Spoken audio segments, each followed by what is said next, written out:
Testing 1 2 1 2. Hello? Hello? Is anybody there? Welcome to 2024, bitches. We made it. We made it. We made it. We've crossed the threshold. 2023 is all in the past, okay? It's behind you. It's in your rearview mirror. Let's keep it pushing, okay?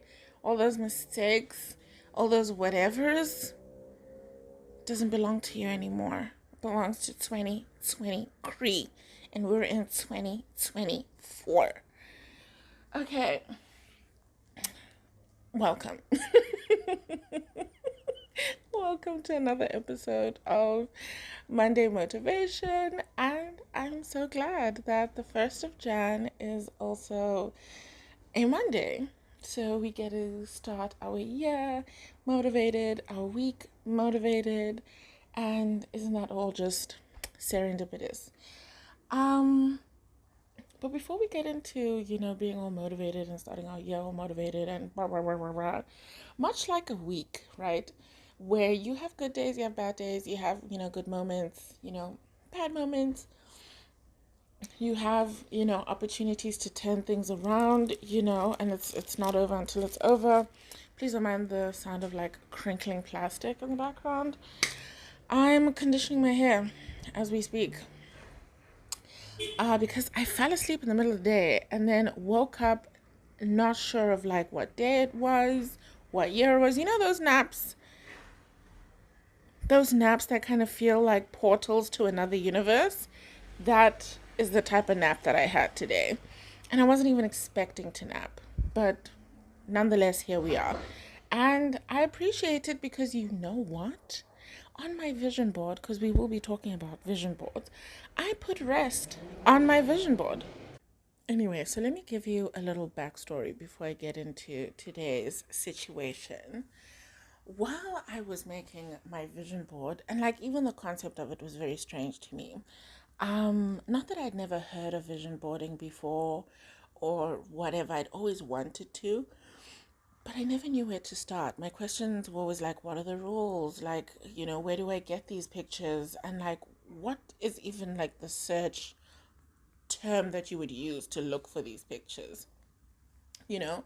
And back in the day when I was younger, people weren't making digital vision boards, and maybe I'm giving away my age a little bit, but you'd have to like, cut out things from like newspapers and magazines and shit like that. And like, I don't know, we didn't really buy magazines that much at home. So like, the resources were low. And with the few magazines that I could access, like I wasn't seeing anything like eye-catching, you know what I mean? Like, what am I gonna do with like this, Nivea Q10 eye cream, anti-aging, whatever? Like, I want to stay young forever. I don't, so I couldn't wrap my head around it, if I'm being honest. um so yeah, and never really, I guess, interacted or spoke out about my desire to do it. I don't know, it's just something that I didn't think was necessary. um yeah, yeah. And shout out to my friend Yanzi for, suggesting it. And she had, phrased it as like a mood board, like, let's create mood boards for 2024. And I don't know, for whatever reason, that kind of like, it hit me different. It hit me different, um, it did. It really did. And I was keen. I was super keen, and she walked me through it and sent me some like reference videos and stuff like that, and it was really exciting. It was all finally making sense, and the fact that you could make a digital vision board, so you'd have like a wider range of images that you could access, and inspirations and all of these things. Um, yeah, it was great, and I definitely am considering like making a little, tutorial video to put up, just to, I don't know, to maybe help anyone else who is also in the same position as me, where you want to make a vision board, but you don't know how or like where to even start. Canva is a great place to start. They have templates. You can use the templates, find something that works for you. Source images. I think for me, what I found to be a lot easier was to source the images from my Instagram. So a couple of years ago, I had decided to curate my Instagram, to be a little more intentional about who I follow and what I interact with.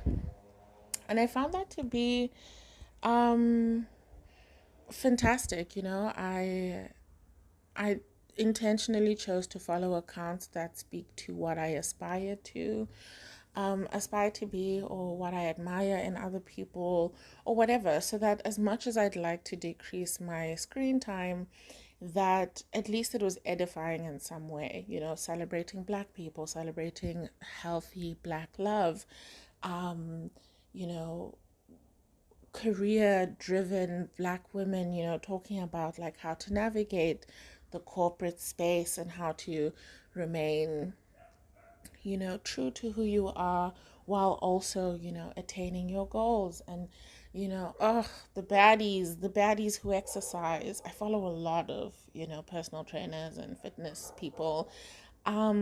But not like, the ones that are just like, wake up, get out of bed, blah, blah, blah, blah, blah, but instead the ones that are just like, okay, girl, you know what I mean? All we need to do is move our body. Let's be kind to ourselves. Um, and that's kind of the energy that I need, in my life. Yeah, I don't want to sort of subscribe to pages that are like, oh, men are shit. Because, like, yeah, the dating scene sucks. Low key, it sucks hard, and I'm very aware of that. But something that my father told me like a very long time ago, again, relating to driving. I know you bitches are sick of my driving examples.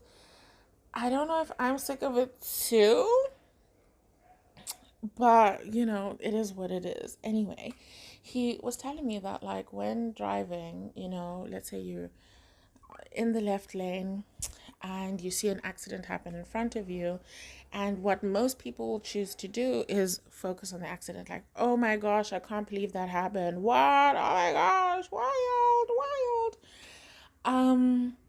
And as much as, like, yes, accidents happen on the road, that's not what's important right now.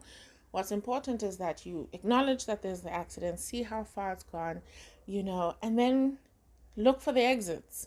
Look for the exits and find a way out immediately, right? That your focus shouldn't be on this accident that's happening in front of you, because that's how pileups happen.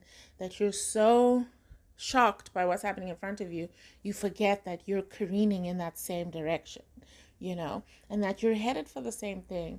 So what you need to be doing is check your blind spot, change lanes, indicate if you have the forethought for that. But an accident just happened in front of you, so we might forgive a lack of an indicator, but indicate, check your blind spot, move, and get out the fucking way. If you can't change lanes, check your rear view mirror to see if there's anybody, behind you. Hit the brakes, get on the shoulder, do whatever you need to do, right? But that's where your energy needs to be.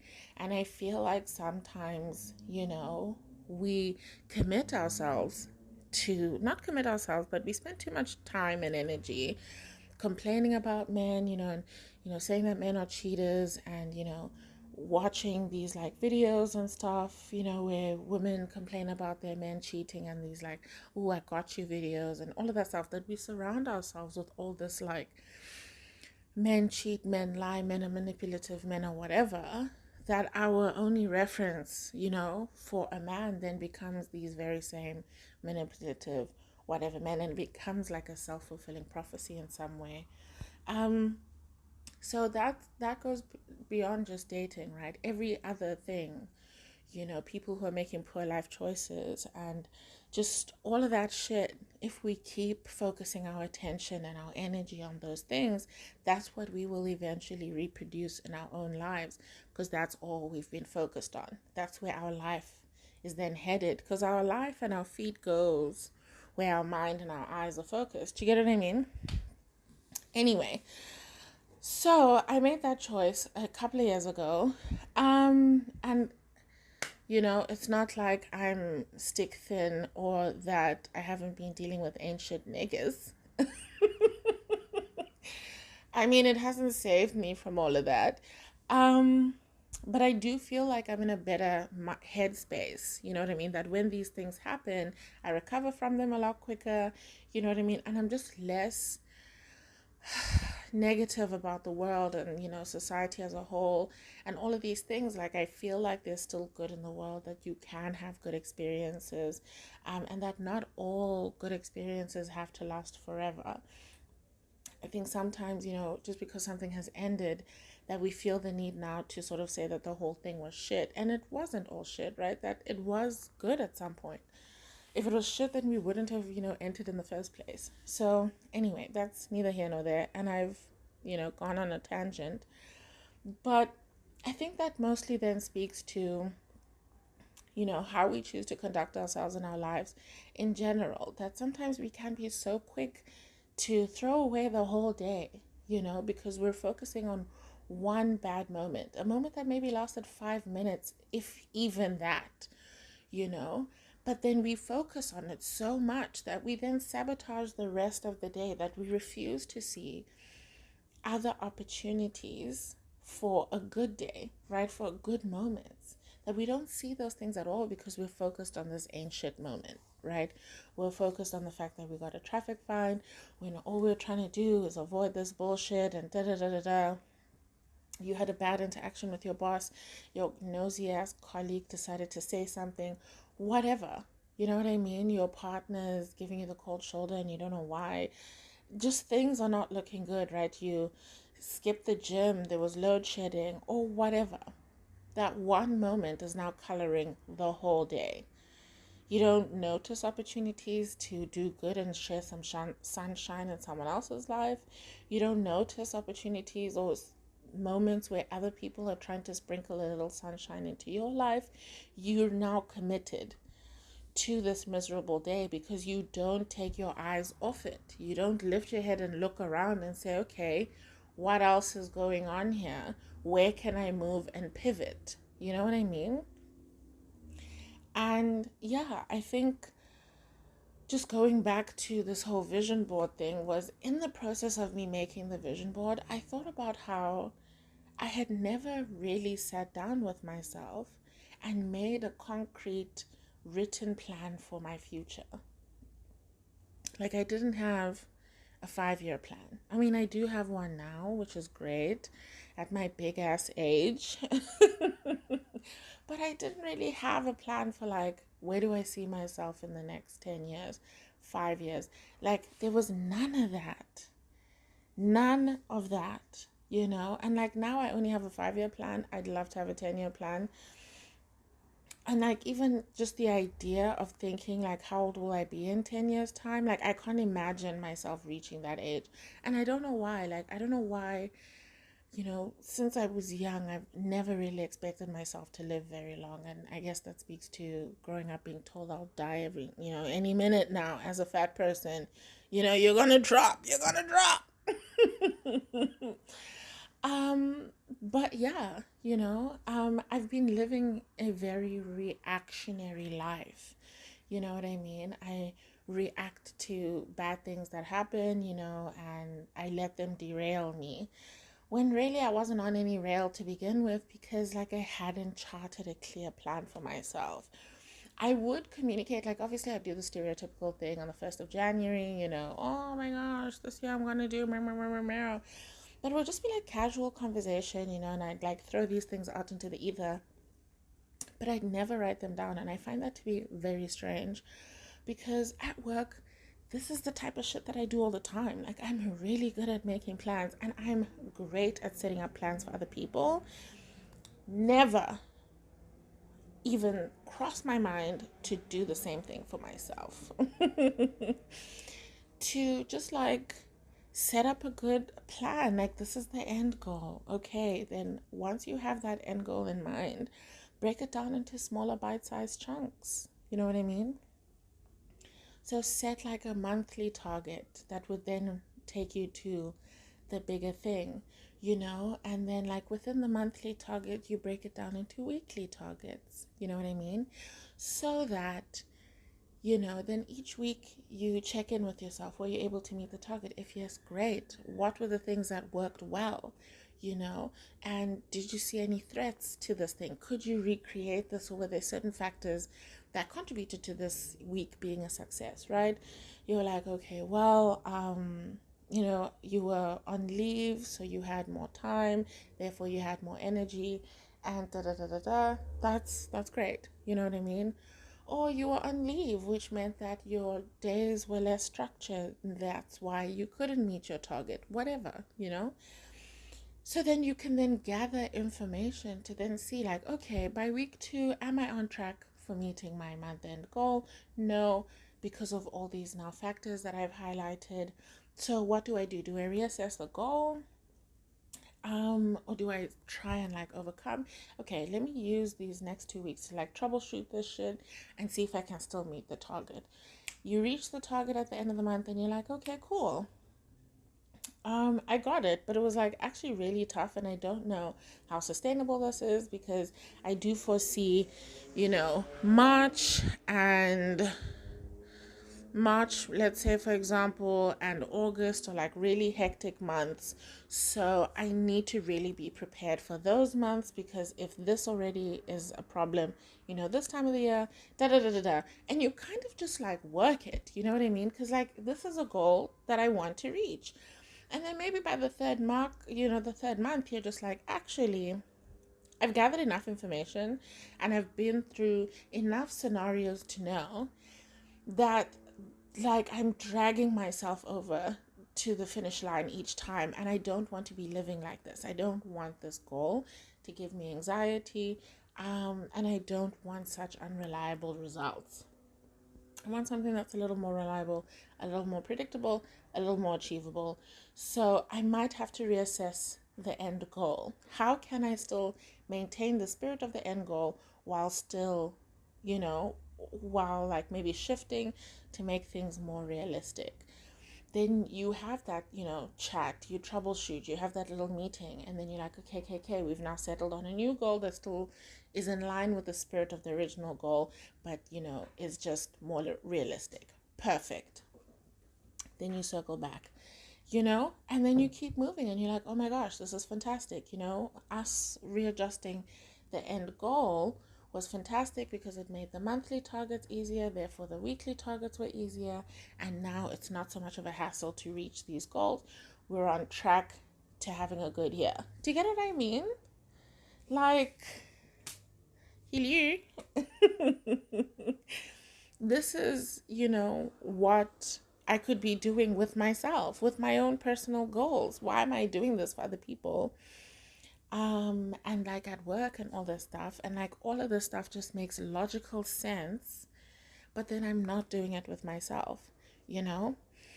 And also the way that I do it, right? Because when I set a goal for myself, when I fuck up, when I don't meet the target, I get angry with myself, and I use that missed, you know, thing, that little mistake. I use that as the stick to beat myself with, you know, to say that I'm not good enough and to just tear myself down.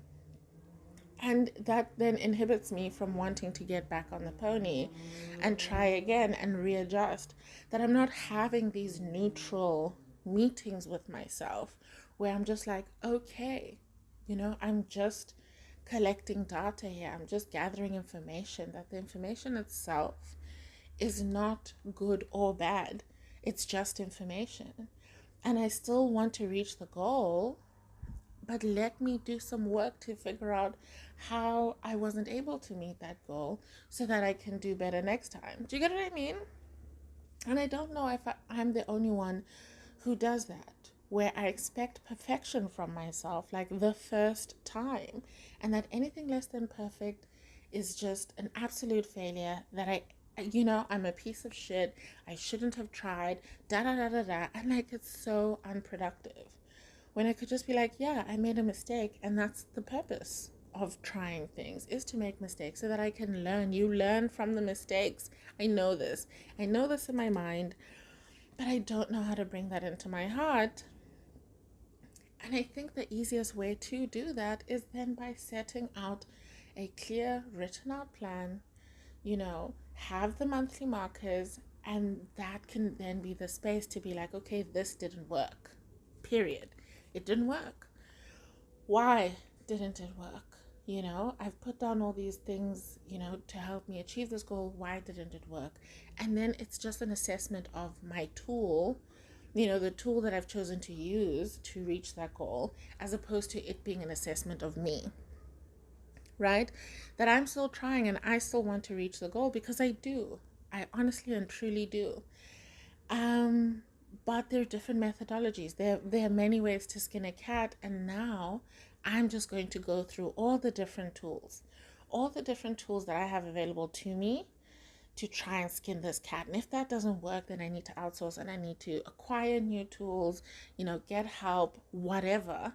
But I can't give up on skinning this cat. Do you get what I mean? Because I can't give up on myself. This is all work that I want done to make my life better.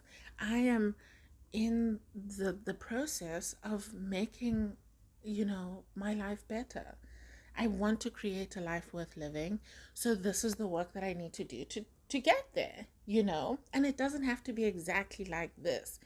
I should be able and willing to pivot whenever necessary, pivot and just change. The spirit of that goal can still be met. It doesn't have to exactly be that way. Do you get what I mean? And that's why I think I liked the mood board idea, because I felt like if you make a vision board, anything that isn't exactly like that would technically be a failure. You know what I mean?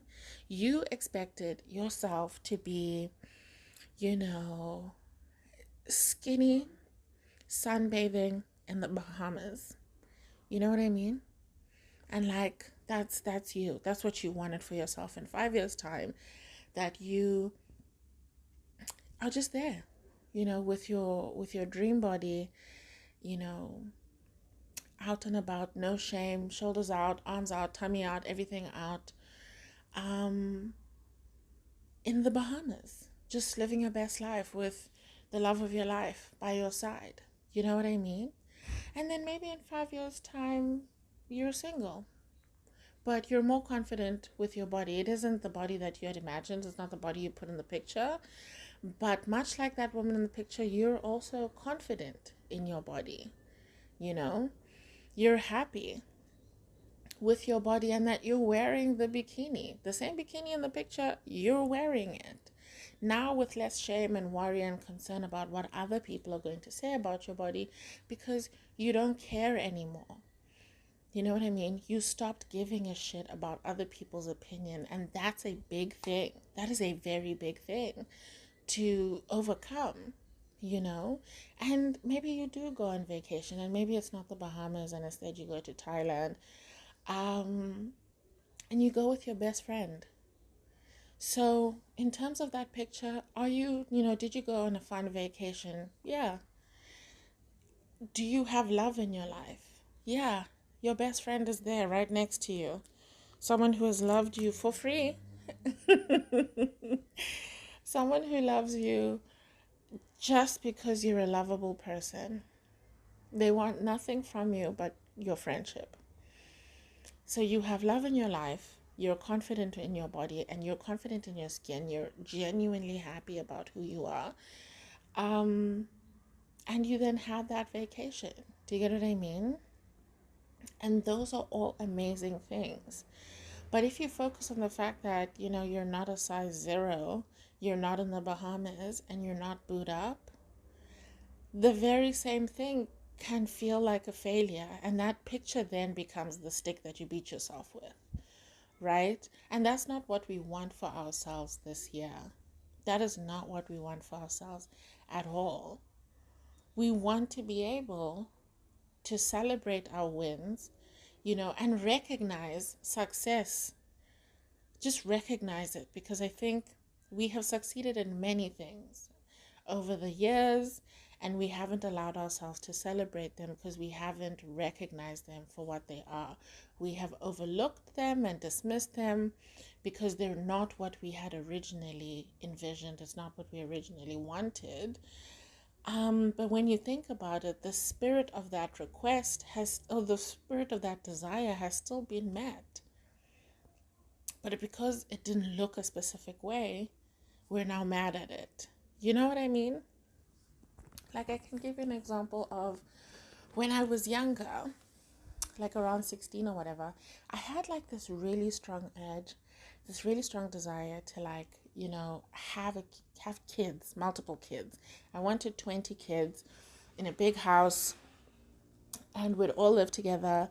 And you know what I mean? There'd be older kids and younger kids, and we'd all like work together, and these huge family breakfasts, and just everything. Everything, it was just gorgeous. We'd go on hikes. There was like a beach nearby. So we'd either like, hike up. So it's like, these like weird spots where, if you like hike down the hill, you'd get to the beach. But if you hike up, then, there's a little like hill or mountains, that you can climb and do the things in. And I was obsessed. Oh, I was obsessed with this for like years. And, I would like write letters to my all 20 of my kids. And I would like draw pictures of what I thought the house would look like. And, I was out here like pouring myself into this vision. And now, mind you, many years later, I don't want kids at all. I don't want kids at all. I want to spend the rest of my life childless. And that's where I'm at right now. And should I change my mind later? Sure, we'll address that later. But right now, I don't want that, Um, and I'd honestly like even forgotten my little obsession with this little fantasy because I don't know, I'd moved on from it. Um, yeah, and just life, happened. And I wasn't really too focused on it. I moved on with my life. And then one day I was talking to an old friend of mine, and we hadn't spoken to each other in years. We were friends in high school, and obviously after we matriculated, I went, to university, and so did she, and life moved on.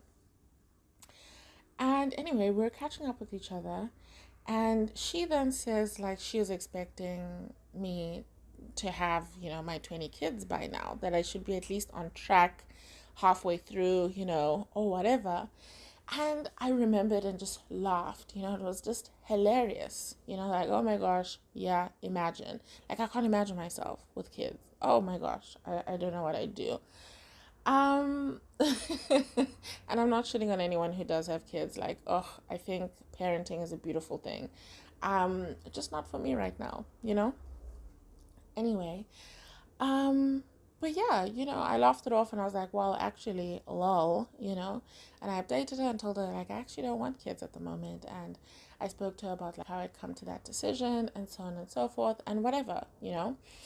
And as our conversation progressed, I was telling her about like, the work that I do, and how fulfilling I find it and whatever, and that I've been, doing this for years, and that I was looking forward to like an annual camp that I host with my kids.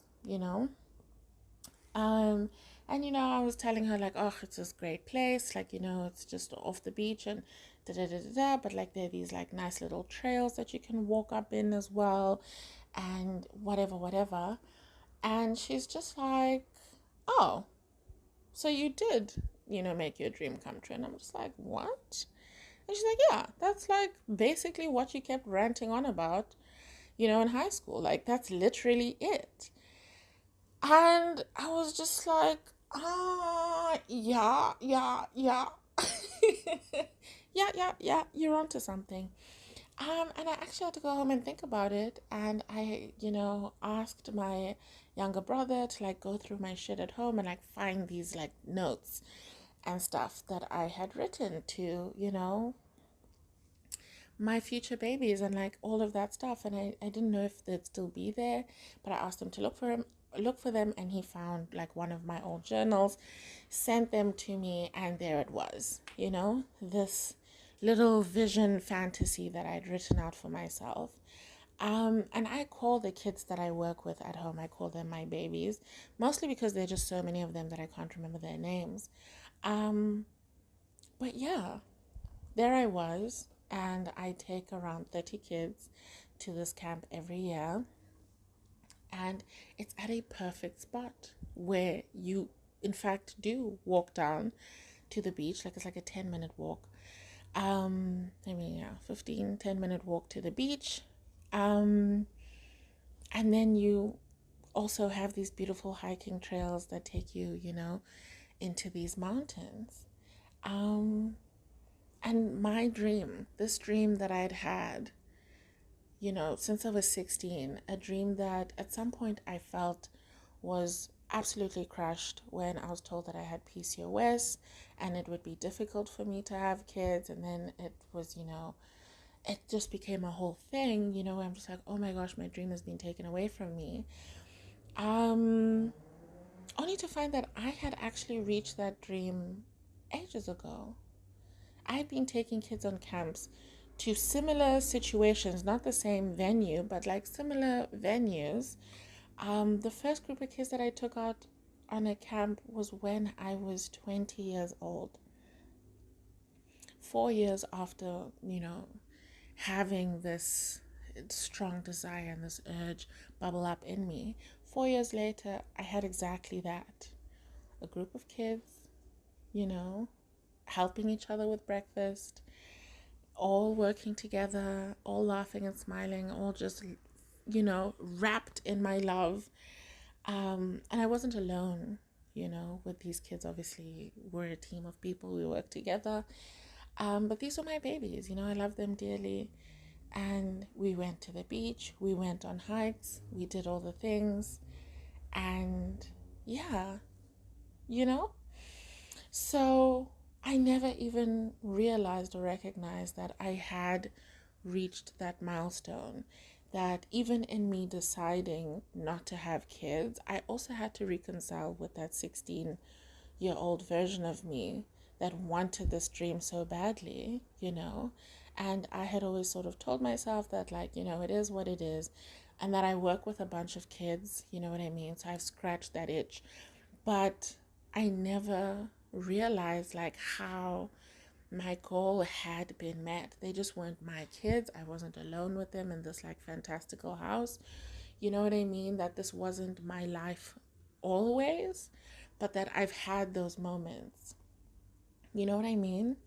And I think that sometimes if we're not paying attention, if we don't take our goals seriously, if we don't take, the desires of our heart seriously enough, that we might even miss when those dreams do come true, that we might miss them entirely.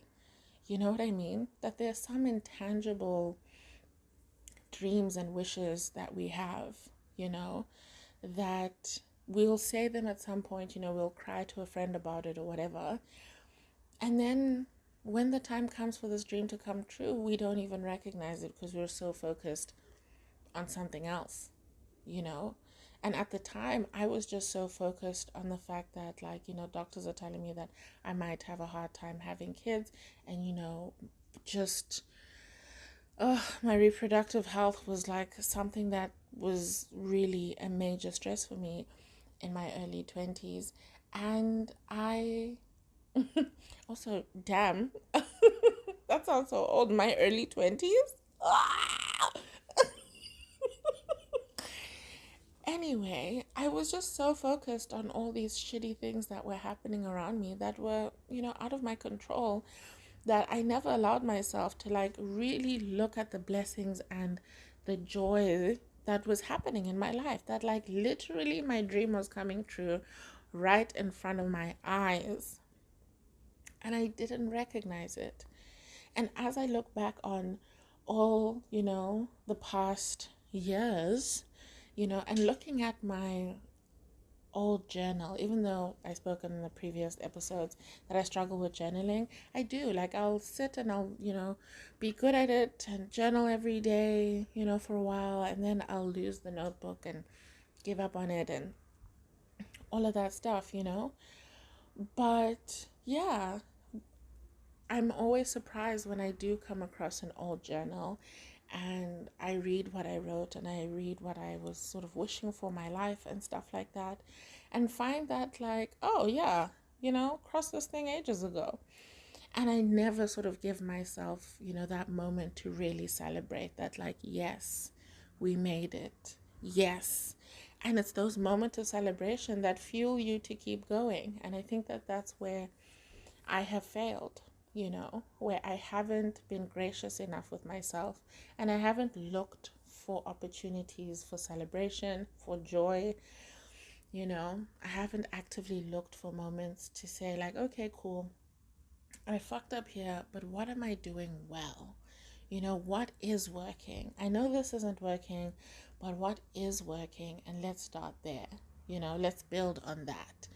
And I don't have that mindset with myself. I do at work and I do with other people, but somehow I treat myself like I am not, you know, deserving of these things, or somehow that I'm above that, like I should be better.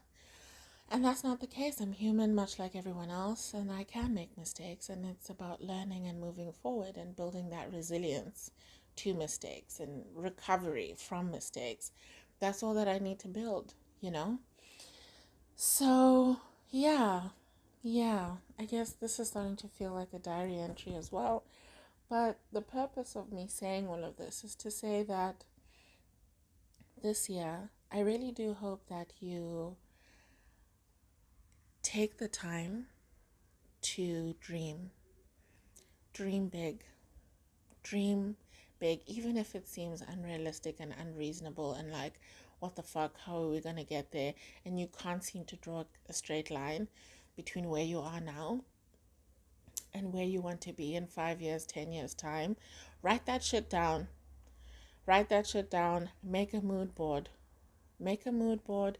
And again, I'm going to circle back to this mood board thing because that's exactly what it is, right?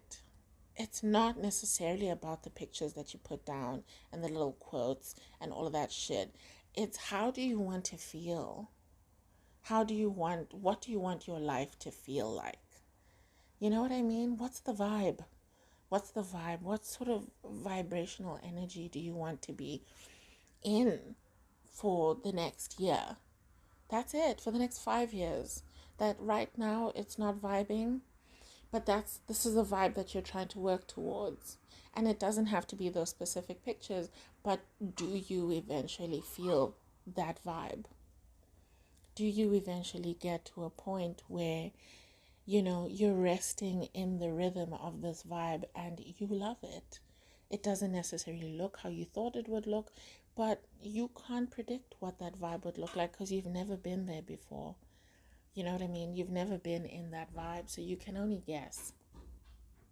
But you know it when you feel it. If you're open and allow yourself to feel it, you'll know it when you feel it, you know?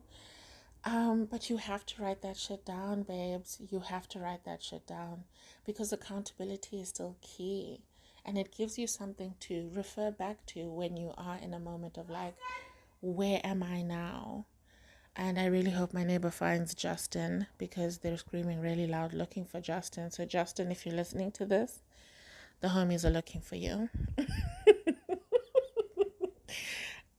Anyway, you see, you hear that again? They're looking for Justin, lovers and friends. Look to your left, look to your right, see if you can find a Justin. Anyway, I've rambled on for too long, and I wanna, this is the last episode of the season, so fuck it, okay? You're not gonna hear my voice for a very long time. Well, you will, obviously, with the Agony Aunts. But you're not gonna get a Monday motivation for a very long time, so suck it up, bucko. Um, but yeah, I really want us this year. And the homework for this year basically is to be more aware and to be more open to seeing our successes, to celebrate the small things. If you've been hella depressed, if anyone has ever experienced depression, you know that sometimes even the smallest self care things can be difficult. You know what I mean? So, setting a small goal for yourself where you say, I want to take a shower every day this week. I don't want to skip days. You know what I mean? I want to muster up the courage and the energy to take a shower every day this week. Or maybe even every second day. Let me start there. Or let me try and comb my hair. Or if your hair is stressing you out so much, like find someone you can trust and ask them to like book an appointment for you, because maybe you don't have the bandwidth to be talking to salons and figuring out, their policies and all that shit. So you ask a friend, you're like, hey, I want to do my hair. Like, and I don't think that this is a task I need to sort out myself. Can you please help me find, somebody? Even if it comes to like, the depression room, because we all know that depression room, ask for help. That maybe your goal for this year is being more comfortable with asking for help, and maybe you're just like, first, let me just make people aware that I have this need and see if they will offer the help. You know what I mean? And then maybe that can help you graduate to asking for help. And that it also then you have to grapple with the discomfort that comes with being helped, because, you know, you're not used to that, or the fact that people are going to see the state that you live in, and that's fine. You know what I mean? Maybe you don't want a stranger to come into your home, so you ask a trusted friend and you ask them to be gracious with you to help you clear out this mess because you want to get out of this. That's fine. If that's your goal for this year, to just ask for help, to get better at asking for help, and that's all you want to achieve this year, then do that. Do that, and that is a worthy goal. You don't have to have these big, fantastical, solve world hunger and all of that shit. Like, literally, for you, it could be working on your mental health, finding counseling or therapist or whatever. Like, that's it. That all you want is by the end of the year to have found a therapist and to have had at least 5 sessions, right, with someone that you trust and that that sometimes it's a lengthy process of finding someone that you gel with, you know, finding someone that you gel with, um, and sticking with them and attending regularly and doing the work, right, that even if it's difficult, that you're going to stick with it. That can be your goal. That can be your goal for the year. And in the meantime, you celebrate the small successes. You celebrate the fact that, you've made this goal in the first place, that you've recognized that this is something you want to work on. You set a weekly target of like, asking for help in small ways, where you're like, at work, I'm going to ask someone to help me complete a report. I'm going to ask them to proofread it for me. I'm going to ask, something small. And you start with that and you start building on it and like, okay, next week, what's my goal for next week? Like, where am I going to ask for help next week? Actually, I, want to start running. Let me ask someone for this. Oh, maybe I should get a personal trainer. Like, all these little things where all you're going to do is just get better at asking for help. But in the meantime, other areas of your life are also improving, right? Your relationships with your people at work are improving because now they feel needed, right? And you're there saying like, oh my gosh, thank you so much, you're a star, you've helped me. If you ever need help, like, let me know. Now you have someone at work who's like your little work buddy, and you guys work together and you lighten the load for each other, and now work is a little easy breezy. Now you're meeting your fitness goals as well because you've asked for help from a personal trainer or someone who is a fitness fundy, and you're just like, I need more direction. Like, when I go to the gym, I don't know what I'm doing, and that's part of the reason why I end up being inconsistent, is because like, I don't know what the fuck I'm doing. So could you help me? And they're like, oh my gosh, I love talking about fitness, I'll definitely help you. And then boom, boom, boom, and then before you know it, your mental health is a lot better because you feel less isolated. You have people you can lean on. You have no problem asking for help. You eventually, got to a point where you're seeing the therapist now, and they're helping you get over that, final hurdle. Um, and now you've asked your friend, to help you with your depression room, and you've actually just opened up with them and say, listen, I get really depressed sometimes, and this is how it shows up, and I'm asking for you to, like, I'm telling you this so that you can be aware, and that maybe, if you see these things sort of happening, to, like, talk to me, and, like, please don't let me withdraw, that I'm not doing it on purpose, but I'm asking you, like, please don't let me run away. Small things like that, that maybe your therapist is someone who needed to, like, help you get the courage to say all of that to your friend, whatever. But it happens in the small things, and you won't notice it by the end of the year. By the end of the year, if you just kind of, careen through the year and just, do whatever, that you might lose sight of these small wins, right? The first time you ask someone to help you at work, when you ask the caretaker to help you fix something in your apartment, which you otherwise would have decided to just, like, MacGyver yourself, that you ask them to step in and help you. All these little things, you didn't make note of them. You didn't celebrate yourself as you were trying these new things. So then it kind of feels like these things happened by magic, and it didn't. It didn't happen by magic. It was you taking small steps every day, pushing yourself, setting weekly and monthly goals for yourself, and reassessing, like, okay, I really struggled this week. Maybe I can pivot into something else. Maybe this, maybe that, maybe whatever. And you just keep going. But you can do it. We have 365 days in a year. That's 365 chances to try again and again and again. We might have already failed today on whatever our goals were, right?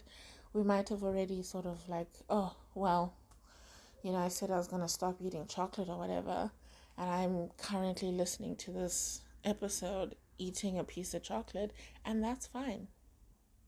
Tomorrow's another day, and we try again, and we do better. We learn, okay, how was it so easy for me to find myself eating a chocolate without even thinking? Maybe I need to be a little more intentional. Maybe I should just get rid of, the snacks in the house, that if I want to get a snack, that, I'd have to go to the store to do it each time. Every time I want a snack, I'm going to go to the store to get it. I'm going to make sure I only buy one. I'm not going to buy it in bulk. Only buy one, and then come back, have it, enjoy it, be intentional, mindful, sit quietly, chew it slowly, really enjoy it. And then it's done and it's finished, and I'm not going to go 500 times to the shop to fetch one thing.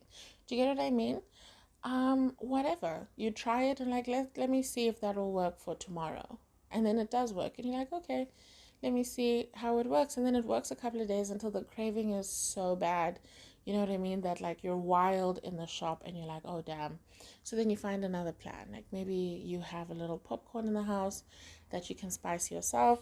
And that way, if the urge does hit you, it's easier to just make popcorn. It's a little healthier. You scratch that itch, whatever. You figure it out. And that's what you do. Then you try something new, but that's it. We just keep trying. We're not a failure. We've only failed when we die. And until then, we have another day to try again. And I hope that this year we give ourselves the grace to try again. That's all I wish for all of you this year, to please be kind to yourself and to give yourself the chance, the opportunity to try again. Anyway, that's it from me. I know, it's a long episode. Blah, blah, blah. Okay. Tough titties, home slice. This is my goodbye for the season. I will see you all in February. I'm taking the month off, I know, but I'll see you all in February. I'm not sure if it'll be the beginning, the middle, or the end of February. Might hit you with the young Valentine's situation, you know what I mean? Because I know you love me and I love you. But yeah, February, definitely, I think I need a mental break, a spiritual break, and I need some time to give my new goals a try. You know what I mean? Give my new goals a try, see what this new life is about. But yeah, check the social media for the tutorial video on how to create the vision boards, the mind mapping, the 5 year plans, all of that stuff. I will, create maybe like a little video series that you can then find on social media and follow along if that's your vibe. Anyway, goodbye, and I will see you very, very soon. And enjoy the agony aunts in the meantime because the stories are spicy. Okay, goodbye.